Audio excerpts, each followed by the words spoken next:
Olá pessoal, voltamos com mais um de nossos vídeos. No vídeo de hoje abordaremos um dos assuntos mais polêmicos do século passado, mas que ainda hoje divide opiniões. Hoje reviveremos um pouco do cangaço. Daqui a pouco veremos mais uma de nossas histórias, mas não perca tempo. Já deixa o seu like para fortalecer o canal e se ainda não for inscrito, inscreva-se já e não esqueça de ativar o sininho. Assim você não perde nenhum dos nossos vídeos. Feito isso, bora pro vídeo! Na bala e na peixeira. O cangaço foi um fenômeno social nordestino que entrou entre os elementos mais clássicos da cultura brasileira. Movimento disseminado no sertão entre os séculos XIX e XX, os bandos de criminosos nômades só chegaram ao fim com a repressão policial da ditadura varguista. Além de Lampião, o cangaço envolveu grandes nomes e não foi um movimento organizado de maneira centralizada, manifestando características diferentes dependendo do grupo analisado. Porém, aspectos unificavam as unidades, como o banditismo, uma estética parecida e a inimizade com o Estado. 10 curiosidades sobre o cangaço. 1. A relação com os coronéis. O período imperial, assim como o início da República, foi marcado pela negligência do Estado em relação ao sertão. Isso teve como consequência direta o aumento da violência e da falta de fiscalização das leis no Nordeste, causando uma espécie de soberania dos poderes regionais dos mais ricos.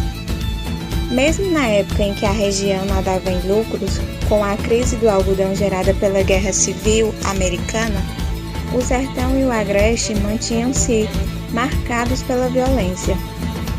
Em combate a esse cenário, o Império criou o título de Coronel da Guarda Nacional, aumentando o poder desses grupos econômicos com hegemonia. Acima da lei, muitos desses coronéis se tornaram inimigos dos cangaceiros que os combatiam em nome dos mais pobres, mesmo que muitos, como Corisco e Lampião, tivessem amizades com os coronéis e se aproveitassem dessa desigualdade. Com isso, nascia uma guerra entre poderes paraestatais. 2.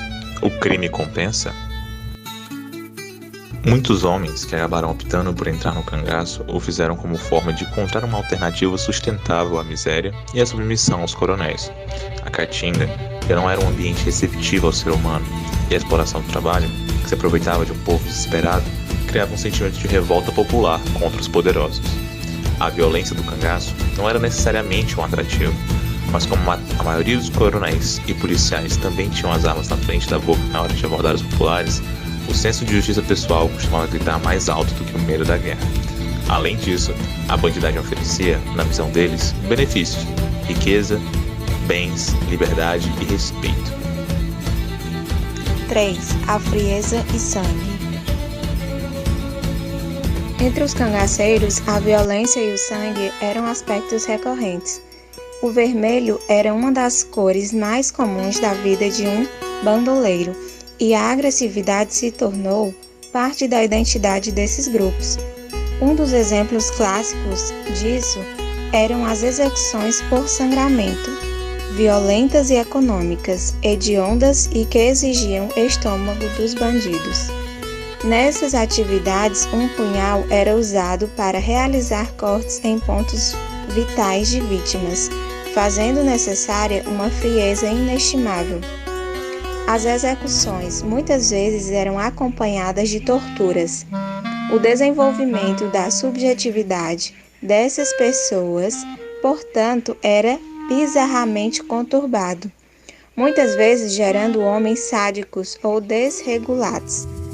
Como consequência estranha, ao mesmo tempo em que essas pessoas eram frias e sanguinárias, também são comumente relatados como risonhos, animados e cantarolantes. A morte já fazia parte do dia a dia. A música era muito comum entre os bandos. 4. Opiniões polêmicas. Como era de se esperar de um fenômeno tão complexo, o cangaço divide opiniões. Muito antes de Lampião ser fotografado por Benjamin Abraão, os cangaceiros eram seres quase lendários da Caatinga. A maioria deles, não só nos dias de hoje, eram amados e odiados ao mesmo tempo. Vistos como Robin Hoods tropicais por uns e como assassinos sem pudor por outros, era difícil não gerar ao menos uma opinião. Lampião mesmo era visto como bandido escrupuloso pelas volantes, mas tinha contatos entre sertanejos, coronéis e até na Igreja Católica. Ao mesmo tempo, até hoje se discute se os cangaceiros eram bandidos que não mereciam a fama que tinham ou se realmente prestavam um serviço válido ao povo pobre do sertão. 5. Escudo ético. Entre os populares que viam nos cangaceiros uma atitude moralmente justificada, havia uma distinção significativa entre um bandido e um membro do cangaço. Afinal, o crime por si só ainda era visto negativamente. Por mais mal que um cangaceiro poderia causar, ele ainda era visto por muitos como melhor que um assaltante comum, devido a um escudo ético, termo do historiador Frederico Pernambucano de Melo, que os protegia na visão dos mais pobres. Segundo essa noção, a atitude dos bandidos do cangaço era justificada pelo seu compromisso com a expropriação das riquezas dos poderosos, fazendo justiça contra as estruturas de opressão. Como afirma Câmara Cascudo, o sertanejo não admira o criminoso, mas o homem valente. 6. Volantes e cangaceiros tinham treinamentos similares. Por muito tempo, a polícia era infinitamente inferior, em termos de poder militar e estratégia, ao preparo e à valentia dos bandoleiros. Com agilidade, furtividade e armas de chumbo até os dentes, esses cangaceiros eram treinados para vencer os policiais. Então, como resposta a essa situação constrangedora, os estados do Nordeste criaram forças policiais especiais treinadas com base nas informações de ação dos próprios cangaceiros. Muitos desses volantes, inclusive, eram ex-bandidos que, vendo vantagens financeiras, mudaram de lado. Com o preparo e o treinamento análogo ao dos bandoleiros, a capacidade de repressão das volantes aumentou consideravelmente. 7. O boato de que Lampião lutou contra Prestes. Em meio à crise da República Velha e o afloramento do tenentismo, poucos movimentos tiveram a magnitude da coluna Prestes, que cortou o Brasil em uma passeata de oposição. O então presidente Arthur Bernardes queria o fim do movimento, independentemente do custo. Sabendo da capacidade bélica e do poderio que os bandos de Lampião tinham, o plano do presidente foi conseguir contato com o cangaceiro. A briga entre os dois nunca aconteceu de verdade, não passou de especulações movimentadas por documentos falsos da época. O plano original ficou a cargo do deputado Floro Bartolomeu, que deveria tentar achar o rei do cangaço através de sua devoção pelo padre Cícero e assim criar o batalhão patriótico. Porém, isso foi apenas na teoria, e a coluna atravessou o estado do Ceará sem nenhuma dificuldade. Porém, até hoje, há quem ache que essa batalha épica entre o cangaceiro e o futuro comunista aconteceu de verdade. 8. Baile perfumado. Numa situação em que os banhos eram uma raridade, Lampião usava perfumes de boa qualidade e em grandes quantidades. Gostava de roubar perfumes caros e importados nas capitais, que juntava com o cheiro de suor e da brilhantina que usava no cabelo, criando uma mistura de cheiros única e que virou uma marca do cangaço. Muitos cangaceiros tinham o hábito de aproveitarem a passagem pelas capitais para adquirirem vidros de perfume, que eram produtos bastante luxuosos. Há relatos de banhos de perfume generalizados que chegavam até nos animais de tração para melhorar o cheiro do bando. 9. Benjamin Abraão, o documentarista do cangaço.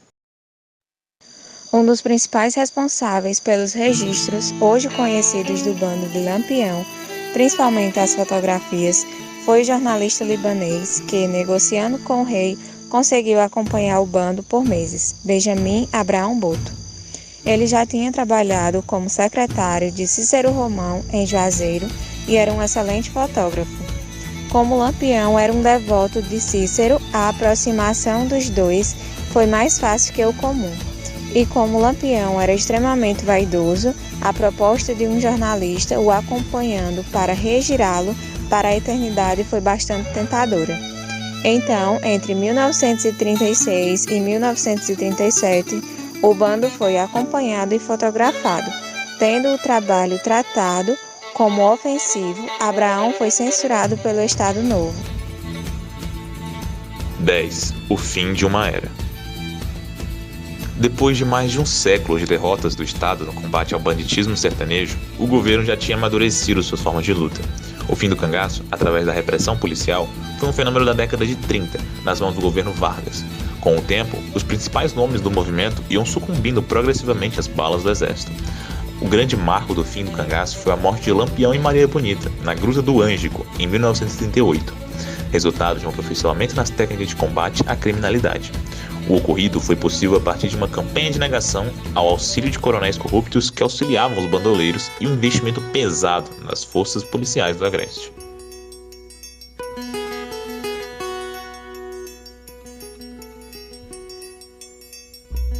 O último cangaceiro. Em um hospital particular de Maceió, longe do sertão que marcou sua juventude, morreu no dia 15 de junho de 2014, aos 97 anos por insuficiência respiratória. José Alves de Matos, conhecido por 25, o último cangaceiro vivo, fez parte do bando de Virgulino Ferreira da Silva, o Lampião. E é isso, pessoal. Essa foi mais uma de nossas histórias.